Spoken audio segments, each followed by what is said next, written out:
Hello tech lovers. Bored with the slowness and weakness of classic computers? Today we will examine quantum computers, which are brand new and equally powerful and interesting computers. First of all, what are these quantum computers and what are they for?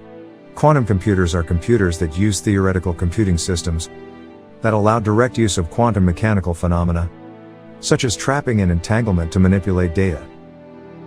Also, quantum computers are machines that use the properties of quantum physics to store data and make calculations.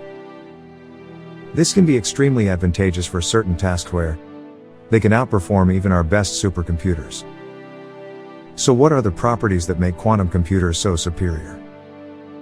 Of course, how operating systems work in the first place.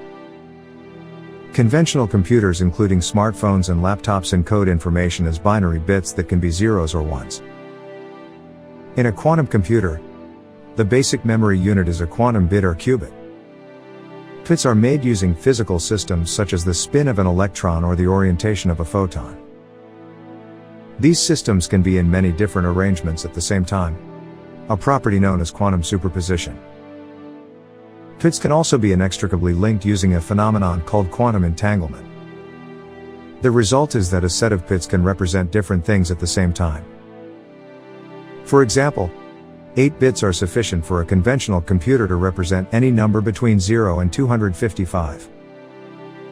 But 8 bits are enough for a quantum computer to represent every number between 0 and 255 at the same time. A few hundred entangled bits would be enough to represent more numbers than atoms in the universe. This is where quantum computers gain an advantage over classical computers. Where there are many possible combinations, quantum computers can evaluate them simultaneously. However, there may be many situations where classical computers will still perform better than quantum computers.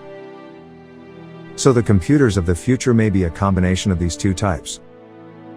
But despite all the developments we have mentioned, quantum computers are still very sensitive for now. Heat, electromagnetic fields, and collisions with air molecules can cause a qubit to lose its quantum properties. This process, known as a quantum mismatch, causes the system to collapse and happens faster when more particles are included. However, we are among those who think that science will solve these problems one day and quantum computers will take their place in our lives. And if this happens one day, imagine what humanity could do. Computers that are many times more powerful than ours. Isn't it perfect? So what do you think? Please specify in the comments.